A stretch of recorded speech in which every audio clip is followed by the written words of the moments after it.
Hello मित्रांनो, सर्वात आधी मी तुम्हा सगळ्यांना एक छोटीशी विनंती करू इच्छिते की व्हिडिओ पाहिल्यानंतर कृपया माझ्या चॅनेलला नक्की सबस्क्राईब करा. हे व्हिडिओ बनवण्यासाठी मी खूप मेहनत घेते आणि याच माध्यमातून मी माझा खर्च चालवते.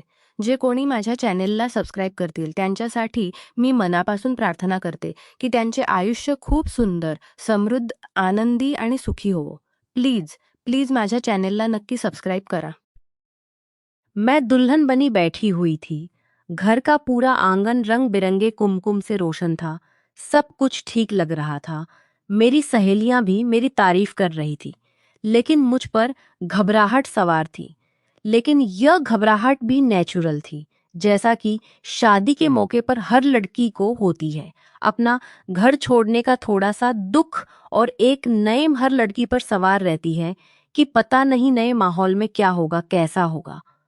और एक अनजाने आदमी के साथ इतना करीबी संबंध, जो कि एक लड़की के लिए शादी की रात को सबसे बड़ी परेशानी का कारण होता है। मेरी अरेंज मैरिज थी और इसलिए घबराहट भी कुछ ज्यादा ही थी। सबको ही बारात का इंतजार था। मेरी सहेलियां कई बार फूलों की प्लेटें उठाए दरवाजे पर खड़ी हो चुकी थी, लेकिन बारात के आने के कोई आसार नजर नहीं आ रहे थे। मेरे पापा ने फोन करके पूछा तो लड़के वाले कहने लगे कि हम रास्ते में हैं।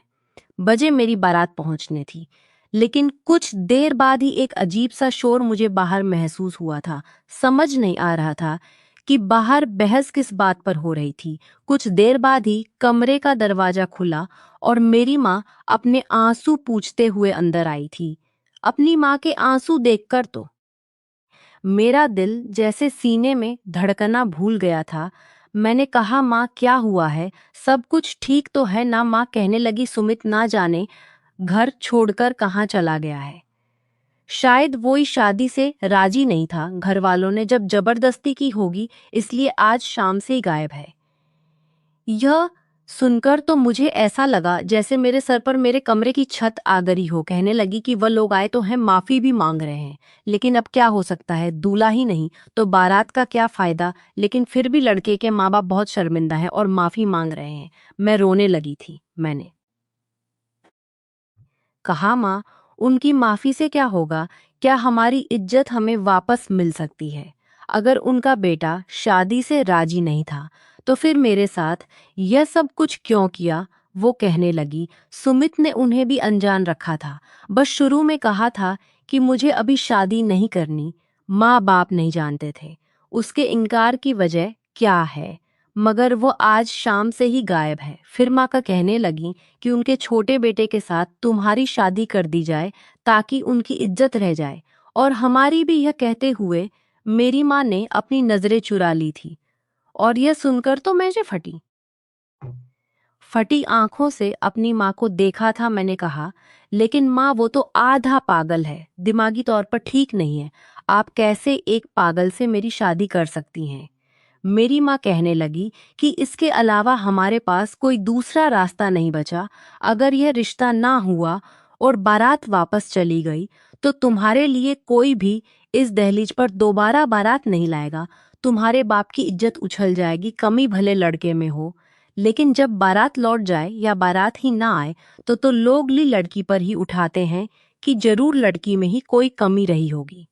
मैं नहीं चाहती मेरी बच्ची पूरी जिंदगी बाप की दहलीज पर बैठी रहे।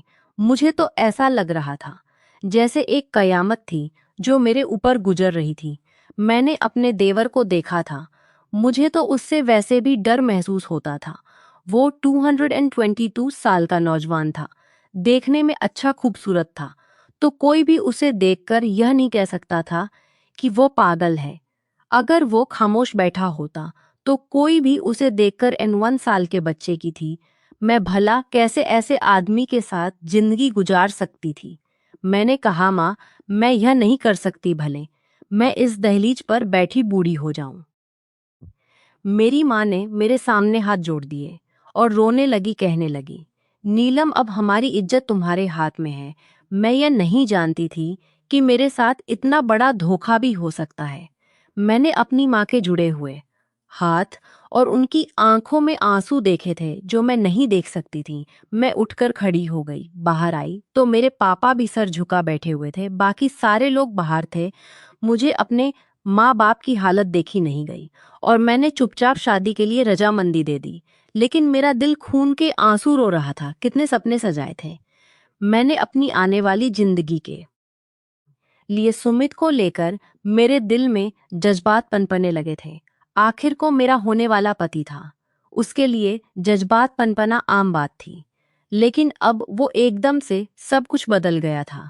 मैंने आंसू बहाते हुए सुमित के छोटे भाई राजीव के साथ फेरे लिए थे। विदाई के समय भी मैं फूट फूट कर अपनी माँ के साथ लगकर रोई थी। वो बामला सा लड़का मुझे हैरत से रोते हुए देखे जा रहा था। जब मैं गाड़ी में उसके साथ बैठी तो उसने अपने गले में पहना हुआ हार देखा था और फिर उसे उतार कर मेरे गले में डाल दिया, कहने लगा, रो क्यों रही हो तुम? इसीलिए रो रही हो ना क्योंकि तुम्हारे गले में एक भी नोटों का हार नहीं है और मेरे गले में इतने सारे नोटों के हार हैं। लो, मैंने तुम्हारे गले में डाल दिए। अब तुम और भी खूबसूरत लग रही हो। अब बिल्कुल भी मत रोना, तुम रोती हुई बिल्कुल भी अच्छी नहीं लगती। ऐसा कहने के बाद उसने अपनी जेब में हाथ डाला और कुछ नोट निकाला कर मेरे हाथ पर रख दिए, कहने लगा, लो, मेरे पास जितने भी पैसे हैं वो भी सारे तुम रख लो और भी अम्मा मुझे देंगी तो वो पैसे भी मैं तुम्हें ही दे दूंगा। लेकिन देखो, रोना मत, मुझे रोती हुई लड़कियां अच्छी नहीं लगती। मैंने एक नज़र उस बाबले से लड़के पर डाली थी। शक्ल सूरत से खूबसूरत नौजवान था, कद काठ भी देखने लायक थी। लेकिन भगवान ने उसके साथ एक कमी कर दी थी। उसका शरीर तो उम्र के हिसाब से बढ़ गया था, लेकिन अकल छोटे बच्चे की रह गई थी। उसे क्या पता मैं क्यों रो रही थी। जिसके हाथों में किस्मत पर रो रही थी, जिसके हाथों मैंने बहुत बड़ी मात खाई थी।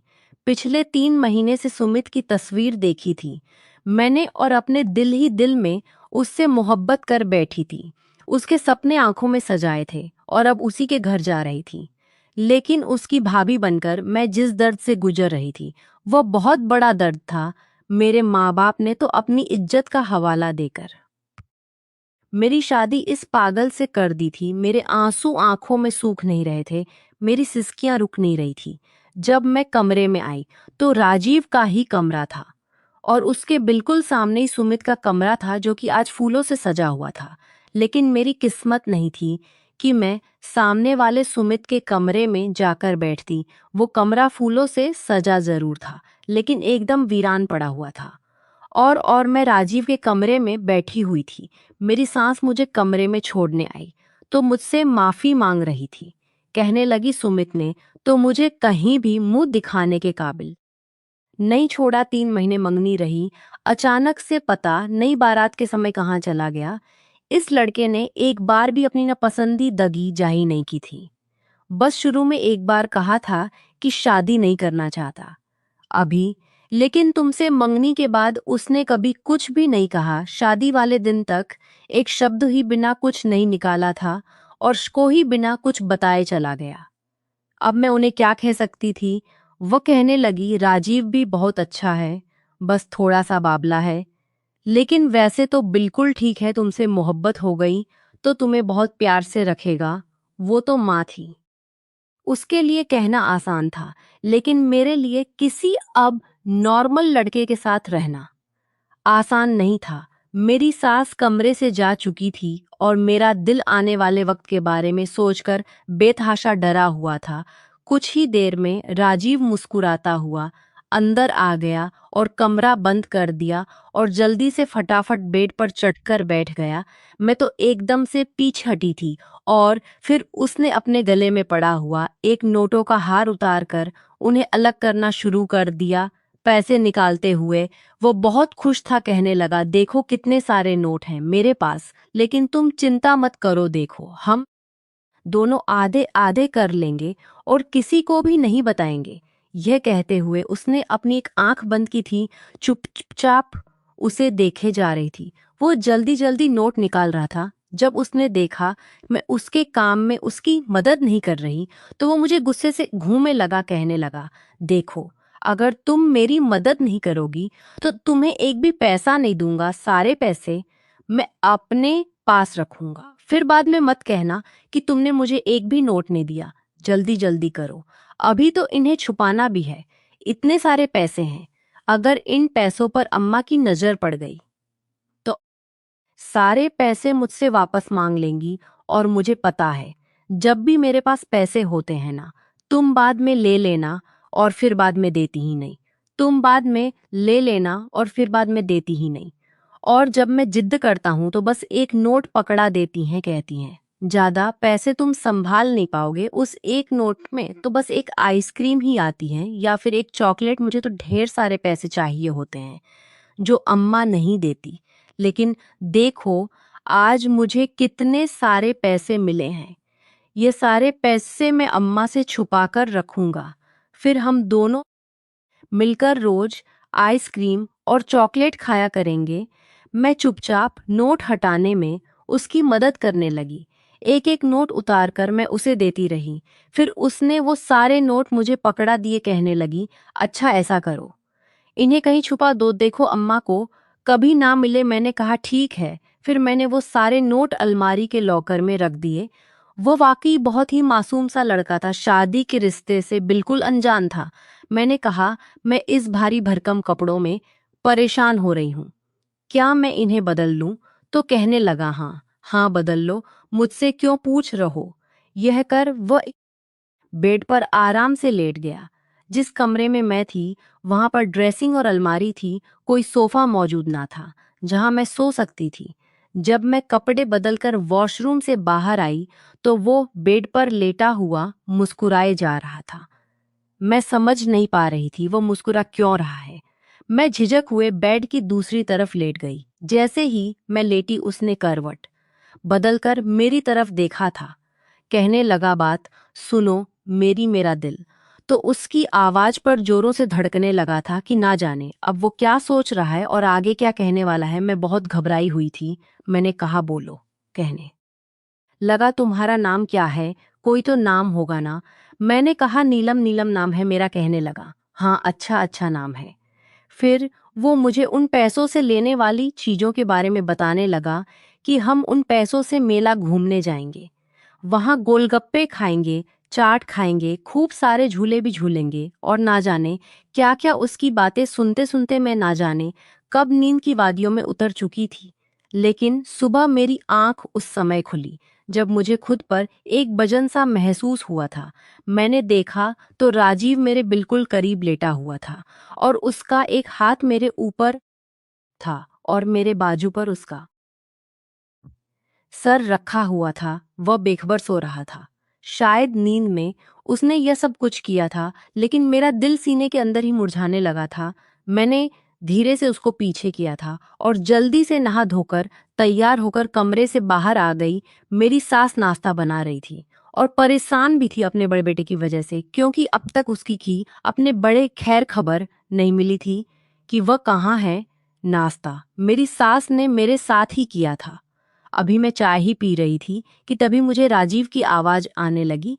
वह नीलम नीलम कहकर मुझे पुकार रहा था। मेरी सास कहने लगी, जाओ देखो क्या हुआ है। मैं कमरे में गई तो वो पैंट और बनियान पहने हुए था और गुस्से से मुझे देख रहा था। कहने लगा, अम्मा कह रही थी आज के बाद मेरे सारे काम काम तुम करोगी।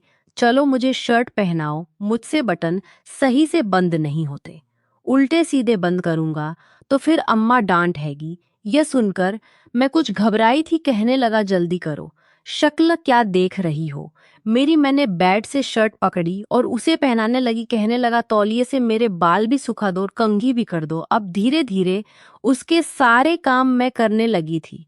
एक शाम मुझे घर से बाहर ले गया और कहने लगा, थोड़ी दूर पर एक मेला लगा है, चलो वहीं घूमने चलते हैं, खूब मजे करेंगे। मैं उस पागल के साथ जाते हुए एक अजूबा ही लग रही थी। मैंने उससे कहा भी कि मुझे नहीं जाना, तुम खुद अकेले चले जाओ, जहां भी जाना चाहते हो अकेले जाओ, मैंने नहीं जाना। कहने लगा, ऐसे कैसे चला जाऊं, तुम्हारे साथ जाऊंगा, तुम मेरी पत्नी हो, अम्मा कहती हैं पति पत्नी एक दूसरे के साथ ही रहते हैं। मतलब साथ रहते हैं तो वो दोस्त भी होते हैं, क्योंकि दोस्त ही तो हमेशा साथ रहते हैं। तो तुम मेरी दोस्त हो और तुम मेरे साथ जाओगी, इतनी सी बात भी तुम्हें समझ नहीं आती? तुम तो बिल्कुल पगली हो। वो मुझे देखकर हंसने लगा था। मैं उसके मासूम से चेहरे को देखती रही। हर बनावट, हर झूठ से साफ चेहरा था उसका, किसी मासूम बच्चे की तरह। मैंने जल्दी से उसके चेहरे से नजर हटाई थी। मेले में जाकर तो उसकी खुशी देखने लायक थी। पहले उसने मुझे गोलगप्पे खिलाए। मैं कहती रही मुझे नहीं खाने, लेकिन वो मेरे मुंह में खुद डाल रहा था। फिर कहने लगा चलो आओ झूले पर झूलते हैं, बड़ा मजा आएगा। मैंने कहा राजीव मुझे डर लगता है। कहने लगा मैं हूं ना, तुम्हारे साथ जोर से तुम्हारा हाथ पकड़ लूंगा और तुम्हें डर नहीं लगेगा। मुझे भी नहीं लगता, बड़ा मजा आता है। वो मुझे झूले पर लेकर बैठ गया और जैसे ही झूला चलना शुरू हुआ, मुझसे ज्यादा तो चीखें उसकी निकल रही थी। इतना शोर शराबा उसने मचा रखा था कि सब लोग उसे ही देख रहे थे। जैसे ही झूला ऊपर की तरफ जाता तो बचाओ बचाओ कहने लगता। कभी कहता जल्दी मुझे झूले से उतारो, यह झूला मुझे फेंक देगा, मैं धम से जमीन पर गिर करूंगा और मर जाऊंगा। इस झूले को रोको। मैंने राजीव को थोड़ा डांटते हुए कहा, तुम्हें क्या हो गया है? चुपचाप बैठे रहो। देखो सब लोग तुम्हें देख रहे हैं, देखो। और इससे पहले तो तुम बड़े बहादुर बन रहे थे। अब क्या हुआ? सारी बहादुरी हवा हो गई। तुम्हारी चुपचाप बैठो और मेरा हाथ पकड़ लो। मैंने उसका हाथ कसकर पकड़ लिया था और उसे हिम्मत देने लगी। मैंने कहा अब तुम्हें डर नहीं लगेगा? अपनी आंखें बंद हुआ कार्ला। उसने मुझे कमर से, उसका डर खत्म नहीं हुआ था। उसने मुझे कमर से कसकर पकड़ लिया और बिल्कुल अपने करीब कर लिया। वह मुझे अपने दोनों हाथ से छुड़ा नहीं पा रही थी।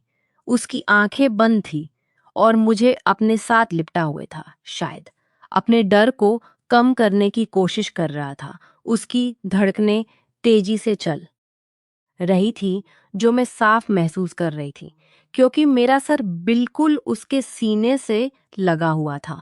वह मुझे पकड़ने के बाद अब उसकी चीखें बंद हो गई थी, लेकिन जान तो मेरी उस वक्त निकली जब खुद ही से उसकी उंगलियां मेरी कमर पर चलने लगी थी। झूला तो रुक चुका था, लेकिन वह अब भी मुझसे लिपटा हुआ था। वह अचानक ही बुरी तरह चौंका था। सब लोगों को देखकर मैंने शर्मिंदगी से नजरें झुका ली थी। मैंने कहा राजीव अब घर चलते हैं, बस बहुत हो गया। वह भी चुपचाप घर चला आया था। लेकिन इस हादसे के बाद उसका व्यवहार एकदम से बदलने लगा था। वो मेरे चेहरे की तरफ बड़े गौर से देखता था। एक बार मैं सो रही थी। मुझे ऐसा महसूस हुआ कि जैसे कोई अपने हाथ से मेरे चेहरे पर बिखरी लटकों पीछे कर रहा था। एकदम ही मेरी आंख खुली थी तो वो मेरे बेहद करीब था और मेरे चेहरे की तरफ ही देख रहा था। मैं एकदम से उठकर बैठ गई, अपना दुपट्टा अपने ऊपर डाला और बेड से नीचे उतर गई। इससे पहले कि मैं बाहर जाती, उसने मेरा हाथ पकड़ लिया। कहने लगा यहाँ बैठो मेरे पास। यह कहते हुए उसने मुझे बेड पर बिठाया था और वह भी मेरे करीब हो गया। मुझे यूं लगा जैसे मेरी जान निकल रही हो। राजीव कहने लगा इतना डरती क्यों हो? मुझसे क्या खा जाऊंगा मैं तुम्हें? मैंने कहा नहीं, वो मुझे नाश्ता बनाना है, देर हो रही है। अम्मा को भूख लगी होगी। कहने लगा अच्छा ठीक है, अम्मा को नाश्ता देकर मेरा नाश्ता कमरे में ही ले आना। मैंने कहा ठीक है, ले आती हूँ। मैं तो बस उससे दूर बहाने के बहाने ढूंढ रही थी। अपनी सास को नाश्ता देने के बाद मैं उसके लिए नाश्ता ले आई। मेरा इरादा यही था, उससे कहूंगी कि वह नाश्ता करें और मैं घर की सफाई करने जा रही हूँ। लेकिन जैसे ही मैंने नाश्ते की ट्रे रखी, कहने लगा अपने हाथ से खिलाओ। मैंने कहा राजीव ये क्या बचपना है? कहने लगा अपने हाथ से खिलाओ वरना ट्रे फेंक दूंगा। मैंने मजबूरन उसे अपने हाथों से नाश्ता कराना शुरू कर दिया, लेकिन आखिरी निवाले पर उसने मेरा हाथ पकड़ लिया और फिर एकदम मेरे हाथों को अपने होठों पर लगा लिया। मुझे तो यूं लगा जैसे मेरा दिल धड़कना भूल गया हो। फिर हंसते हुए कहने लगा तुम्हारे हाथ बहुत ही खूबसूरत हैं। मैंने जल्दी से सफाई का बहाना किया, ट्रे उठाकर बाहर आई। लेकिन मेरे दिल की धड़कनों में शोर मचा हुआ था। पूरा दिन मैं कमरे में नहीं गई थी, इधर उधर कामों में अपने आप को बिजी रखा। लेकिन रात को तो कमरे में जाना ही था। मैं कमरे में गई तो वो बेड पर ही लेटा हुआ था। उसकी नजरें मेरे ऊपर ही टिक हुई थी। मैं बहुत ज्यादा नर्वस थी। मैं हाथों से चूड़ियां उतार रही थी। जब वो मेरे पास आ गया, मेरी चूड़ियों से भरी कलाई को पकड़कर मेरी चूड़ियों से खेलने लगा। मैं अपना हाथ उससे छुड़ाने लगी तो उसने मजबूती से मेरा हाथ पकड़ लिया। कहने लगा, क्या बात है, हाथ क्यों छुड़ा रही हो? फिर कहने लगा, तुम्हारे हाथों में चूड़ियां बड़ी ही अच्छी लगती हैं। उसकी नजरें अब भी मुझ पर टिकी हुई थी। इस वक्त वह कहीं से भी पागल नहीं लग रहा था। अचानक ही उसके चेहरे पर शरारत उभर आई थी। कहने लगा, मुझे डर लग रहा है। मैं उसकी बात समझ नहीं पाई थी। तो वह एकदम से हंसने लगा, बोला, जानती हो, जब हम मेले पर गए थे मुझे डर लग रहा था। तुमने मुझे अपने साथ लगा लिया तो मेरा सारा डर खत्म हो गया था। लेकिन उसके साथ साथ कुछ और भी हुआ था जो मुझे बहुत अच्छा लग रहा था। और उसकी बात सुनकर मेरा दिल धक से हुआ था। भले ही उसकी अक्ल 10-11 साल के बच्चे की थी, लेकिन उसका शरीर 324 साल की उम्र का था। वो भरपूर मर्द था और मेरी संगत ने उसके जज्बातों को भड़का दिया था। मैं उसे अपना हाथ छुड़ा रही थी, लेकिन वह मुझे बड़ी बेताब नजरों से देख रहा था। और फिर उसने तो मुझे सोचने का मौका भी नहीं दिया और खींचकर मुझे अपनी बाहों में भर दिए। उसके बाद तो वो मुझे बेतहाशा चूमने लगा था। पति पत्नी का जो रिश्ता होता है वह शायद नेचुरल होता है, और वह मेरा पति था। भले ही अब नॉर्मल था, लेकिन मेरा पति था और उसकी संगत पाकर मैं भी पिघलने लगी थी। हमारे बीच बिना किसी के कुछ बताए सब कुछ हो चुका था। राजीव बहुत खुश था, बार बार खींचकर मुझे अपने गले से लगाता, मेरे माथे को चूमता और कहता, नीलम, तुम मुझे बहुत अच्छी लगती हो। कहीं मत जाना मुझे छोड़कर, तुम मुझे बहुत अच्छी लगती हो, तुम्हारे बिना मैं मर जाऊंगा। अब तो उसकी बेताबियां मेरे लिए और भी ज्यादा बढ़ गई थी। हर वक्त मुझसे करीब रहने की कोशिश करता, हर वक्त नीलम नीलम पुकारता रहता। मैंने भी राजीव को अपनी किस्मत समझकर स्वीकार कर लिया था। हमारी शादी को 15 दिन गुजर गए थे कि अचानक से दरवाजे पर दस्तक हुई थी। मेरी सास ने दरवाजा खोला तो सामने खड़े आदमी को देखकर मैं सांस लेना भूल गई थी, क्योंकि सामने जख्मी हालत में सुमित खड़ा था। मैं तो उस वक्त अपने कमरे में मौजूद थी। राजीव एक बार फिर जिद पकड़े हुए था कि अपने हाथों से आज मेरे बाल बनाओगी। एक बार बाल बना दिए थे, लेकिन फिर से बाल बिखेर कर कहने लगा कि मैं फर्श पर बैठ जाता हूँ और तुम बेड पर बैठकर मेरे सर का मसाज कर दो, मुझे बहुत अच्छा लगता है। और मैं सारे काम छोड़कर उसके सर का मसाज करने लगी थी। उसकी हरकतें तो मुझे भी बहुत ही बचकानी लगती थी, मगर मैं मजबूर थी। मैंने खुद को हालात के धारे पर छोड़ दिया दिया था और राजीव में ही अपनी खुशी ढूंढने लगी थी। इसीलिए मैं उसके सारे काम कर देती थी। और अब भी मैं राजीव के सर का मसाज कर रही थी कि मेरी सांस के चीखने की आवाज आई थी। मैं और राजीव जब कमरे से बाहर आई थी, जैसे मुझ पर आसमान गिरा था, क्योंकि सामने जख्मी हालत में सुमित खड़ा था। मैं तो हैरान हुई थी। मुझसे भी ज्यादा हैरान सुमित खड़ा था। मेरी सास सुमित को पकड़कर सोफे पर बिठा चुकी थी।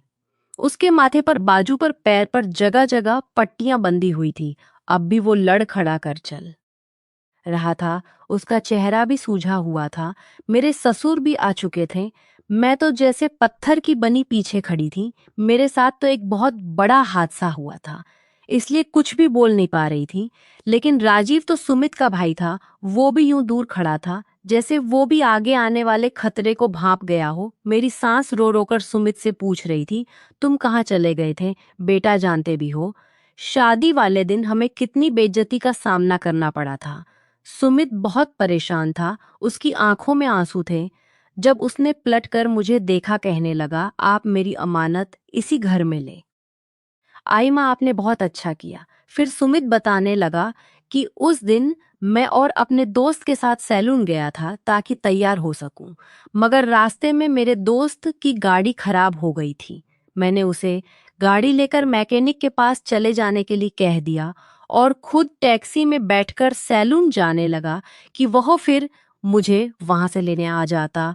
मगर रास्ते में ही मेरा एक्सीडेंट हो गया और उसके बाद मुझे को कुछ भी होश ना रहा। जब होश आया तो 15 दिन गुजर चुके थे। मैं जल्दी जल्दी से वहां से भागा कि आज तो मेरी शादी थी, कहीं ज्यादा देर ना हो गई हो। मगर डॉक्टर ने मुझे बताया कि तुम पिछले 15 दिन से बेहोश हो, तुम्हारे सर पर बहुत चोट आई थी, तुम्हारे पास मोबाइल भी नहीं था जो हम और तुम्हारे घर वालों को खबर दे पाते। बस पिछले 15 दिन से अस्पताल में पड़े हो। और आज जब मेरी तबीयत को संभली तो मैं जल्द से जल्द घर चला आया। इस खुलासे ने तो जैसे मेरी जिंदगी बदल कर रख दी थी। मैं कई बार नजर बचाकर सुमित को देख चुकी थी। इस बात में कोई शक नहीं था कि वह एक खूबसूरत हैंडसम नौजवान था और 3 महीने तक मंगनी रही थी और मेरे दिल में उसके लिए जज्बात पनपने लगे थे। मगर उसका वापस लौट आना मेरी जिंदगी में एक बहुत बड़ा तूफान ले आया था। अब मेरी शादी उसके छोटे भाई से हो चुकी थी। मैं तो जैसे किसी बीच मलधार में फंसकर रह गई थी। जब सास ने सुमित को बताया कि तुम्हारे जाने के बाद हमने इज्जत रखने की खातिर राजीव से नीलम की शादी कर दी, तो यह सुनकर सुमित का चेहरा एकदम से पड़ा था। वह जितना हैरान होता उतना कम था। वह अपनी माँ से चीखने चिल्लाने लगा, कहने लगा, आप लोगों ने मेरे साथ यह क्या कर दिया? बेइज्जती होती थी तो होती रहती, कम से कम आप लोग मेरी मोहब्बत को इस पागल के हवाले ना करते। अरे मैं तो नीलम से मोहब्बत करता था, उसके साथ जिंदगी गुजारने के बारे में सोच चुका था। फिर आपने मेरे साथ इतना बड़ा धोखा कैसे कर दिया? वह रो रहा था, चिल्ला रहा था, चीजें उठा उठा कर फेंक रहा था। राजीव ने जब उसे देखा तो फौरन मेरा हाथ पकड़कर कमरे में ले आया, कहने लगा, नीलम तुम कमरे में ही रहो, भाई को तो लगता है पागलपन का दौरा पड़ा है, कहीं वो तुम्हें कोई चोट ना पहुंचा दे। तुम मेरी दुल्हन हो, बस तुम्हें कुछ नहीं होने दूंगा। मुझे थामकर वो कमरे में लाया था। मेरी आंखों में आंसू थे और मैं हैरत से बस राजीव को देखे जा रही थी। मेरा सांस उखड़ा हुआ था, न जाने अब आगे मेरी किस्मत में क्या होने वाला था। हकीकत जानकर सुमित को तो जैसे दौरे पड़ने लगे थे। उसे उसके कमरे में भेज गया और फौरन डॉक्टर को बुलाया गया, जिसने उसे आराम की दवा दी थी। सास मेरे चेहरे को देखती तो कभी राजीव को, मैं तो बिल्कुल चुपचाप एक तरफ बैठ गई थी। कुछ देर बाद जब सुमित को होश आया तो वह थोड़ा नॉर्मल हो चुका था। उसने साफ साफ शब्दों में कह दिया कि मैं नीलम से शादी करना चाहता हूँ। यह पागल भला नीलम को कैसे खुश रख सकता है? यह भले ही शरीर से बड़ा हो गया है, मगर दिमाग तो इसका अब भी बच्चों वाला है। इसे कहाँ शादी की जिम्मेदारी उठाई जाती होगी, और उसे यह भी नहीं पता पति पत्नी का रिश्ता क्या होता है। मेरी सास ने गहरी सांस खींचकर अपने बेटे के पास बैठी और कहा, अब यह मुमकिन नहीं है। नीलम और राजीव की शादी हो चुकी है और इनके रिश्ते को 15 दिन हो चुके हैं। शायद किस्मत में यही लिखा था। मगर अगले ही पल सुमित चीख उठा था, कहने लगा, हरगिज नहीं, आप भी जानती हैं माँ कि यह सिर्फ एक बचकाना खेल था। राजीव के लिए जिस तरह राजीव ने बचपन में आकर नीलम के साथ 7 फेरे लिए थे, उसकी मांग में सिंदूर भरा था, उसने यह सब कुछ खेल समझकर ही किया था। उसी तरह खेल समझकर वह नीलम को तलाक भी दे सकता है। मगर मेरी सांस गुस्से से भड़क पड़ी कि यह कोई गुड्डे गुड़ियों का खेल नहीं है, बल्कि एक पवित्र रिश्ता। किसी ने किसी को तलाक नहीं दी है और तुम इस तरह की बातें करती है और इस तरह की बातें करते हो। मगर सुमित मानने को तैयार नहीं था, कहने लगा, यह पागल नीलम को खुश नहीं रख सकता और मैं इसका फैसला नीलम से ही करवाना चाहता हूँ। अगर नीलम मेरे साथ शादी करना चाहती है तो ठीक है। मेरे ससुर सुमित के साथ थे, उनका मानना था कि नीलम और सुमित की शादी करवा दी जाए, नीलम को राजीव से तलाक दिलवा दी जाए। मैं कमरे से बाहर मौजूद ये सारी बातें सुन रही थी और उसी समय राजीव भी मेरे साथ था। जब उसने यह सब सुने तो अगले ही पल वो मेरे पास आया और ने मुझे बाजू से पकड़कर कहने लगा, देखो नीलम, तुम मेरी हो भले ही, तुम पहले सुमित भाई की पत्नी बनने वाली थी, मगर सुमित भाई तो चले गए थे ना। अब तुम मुझे क्या सुमित भाई के लिए छोड़ दोगी? देखो ऐसा मत करना, मैंने तुम्हें कितने खुश रखा है।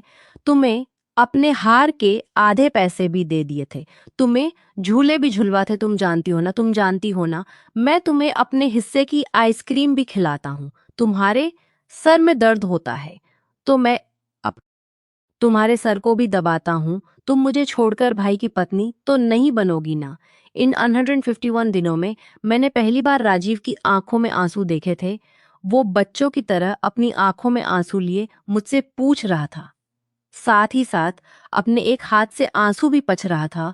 उसे डर लग रहा था कि कहीं मैं उसे छोड़ ना दूं। मैं अजीब दोराहे पर खड़ी हुई थी।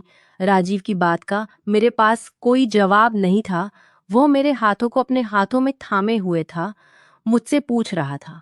मैंने उसके हाथों को पीछे किया और कमरे में आकर गहरी सांस खींचने लगी। समझ नहीं आ रहा था क्या करूं, राजीव के साथ रहती या सुमित के साथ शादी के लिए हामी भरती। सुमित एक अच्छा खासा खूबसूरत हैंडसम नॉर्मल लड़का था, अपनी जॉब करता था, अच्छा कमाता था, समाज में उसकी एक इज्जत थी। लेकिन उसकी वजह से मेरी बेइज्जती हुई थी। मैं मानती हूँ एक हादसा था, लेकिन शायद यह हादसा भी तभी हुआ था ताकि मेरी शादी राजीव से हो सके, कि मेरी किस्मत में राजीव लिखा था। अगर राजीव को देखा जाए तो भले ही वह बचपना रखता था, उसकी दिमागी हालत सही नहीं थी, लेकिन जब से शादी हुई थी तब से वह मेरे साथ काफी बदल चुका था। मैं जो कहती वही करता, उसका प्यार, उसकी मोहब्बत और इतना ख्याल रखना। इस सब के बावजूद मैं उसे कैसे अकेला छोड़कर उसके भाई के साथ रिश्ता बना सकती थी? इसी तरह की हजार बातें थीं जो मेरे दिमाग में गूंज रही थी। लेकिन शायद सुमित जीत चुका था, उसकी बातें मजबूत थी और मैं इनकार ना कर सकी। मैंने सोच लिया मैं सुमित से शादी कर लूंगी। मैं अपने कमरे में बैठी थी, एक अपने नजर उठाकर जब मैंने उसे देखा तो वो सर झुकाए हुए था। शायद घर में चलने वाली बात था, और फिर घर में चलने वाली बातें, और फिर सबका सुमित के हक में बोलना सुन सुनकर वह जान जल्दी मेरा और उसका रिश्ता खत्म होने वाला है। मैंने एक नजर उठाकर उसे देखा तो वो सर झुकाए हुए चलता हुआ बेड पर बैठा था। उसकी आंखों में अब भी आंसू थे जिन्हें वो बार बार पहुंच रहा था। आज वो कहीं से भी छोटा बच्चा नहीं लग रहा था। एक पल के लिए मेरे दिल को कुछ हुआ था। कितनी देर तक वो खामोश बैठा रहा, फिर उठकर मेरे पास आया, घुटनों के बल मेरे सामने बैठकर कहने लगा, नीलम, मैं पूरी कोशिश करूंगा, मैं बिल्कुल सुमित भाई जैसा बन जाऊं। मैं सिर्फ और सिर्फ अपनी माँ से मोहब्बत करता था, वो मेरा बहुत ख्याल रखती थी। लेकिन फिर तुमसे शादी हुई तो मैं तुम्हारा भी बहुत ख्याल रखने लगा। मुझे तुमसे प्यार हो गया, मैं तुम्हारे बगैर नहीं रह सकूंगा। अगर तुम सुमित भाई की पत्नी बन गई और उसके कमरे में चली गई तो मैं कैसे यह सब कुछ बर्दाश्त करूंगा? मुझे तो तुम्हारे पास सोने की आदत हो चुकी है। तुम मेरे सर में मसाज करती हो, मुझे डर लगता है तो मैं तुम्हारे गले लग जाता हूँ, तुम्हें थाम लेता हूँ तो मेरा सारा डर खत्म हो जाता है। अगर तुम सुमित भाई के पास चली गई तो फिर सुमित भाई तुम्हें मेरे पास नहीं आने देंगे। भले ही वो बच्चा था, लेकिन उसके दिल में मेरी मोहब्बत आ चुकी थी। उसकी इस तरह की बातें सुनकर मेरी आंखों से आंसू छलक पड़े थे। मेरे लिए अब सिर्फ और सिर्फ राजीव ही था, राजीव जैसा भी था, मगर मेरे दिल में अपनी जगह बना चुका था। वो पहला मर्द था जो मेरे जीवन में आया था। और फिर अगली सुबह तक मैं फैसला कर चुकी थी, मैंने सिर्फ और सिर्फ राजीव के साथ ही अपनी जिंदगी गुजारूंगी। सुमसित का होना ना होना मेरे लिए कोई मायने नहीं रखता। मेरे इस फैसले पर मेरी सांस भी कहीं ना कहीं खुश थी, मगर सुमित बार बार मुझे मजबूर कर रहा था कि मैं राजीव को छोड़ दूं। उसी शाम अचानक मेरी तबीयत अचानक खराब होने लगी। मैं बर्तन धो रही थी जब मुझे चक्कर आए थे। कुछ समझ नहीं आ रहा था। सब कुछ धुंधला सा दिखाई देने लगा। मैंने सास को आवाज दी, मगर सास अपने कमरे में सो रही थी। मैंने राजीव को कई बार आवाज लगाई। वो अपने कमरे में आराम कर रहा था, मगर मेरी आवाज पर भागे में आराम कर रहा था। मेरी खराब तबीयत देखकर फौरन अपनी माँ को उठाया। मेरी खराब हालत देखकर तो उसकी भी हालत और भी ज्यादा खराब हो गई थी। मुझे हॉस्पिटल लेकर जाया गया, और जहां ये बात सामने आई कि मैं मां बनने वाली हूं, ये खबर तो मेरी सांस के लिए हैरान कर देने वाली थी। वहीं सुमित भी हक्का बक्का रह चुका था। राजीव को जब पता चला वो बाप बनने वाला है, तो वो खुशी से वहीं पर सबके सामने मुझसे गले लग चुका था। कहने लगा, हमारी बिल्कुल तुम जैसी प्यारी सी बेटी होगी।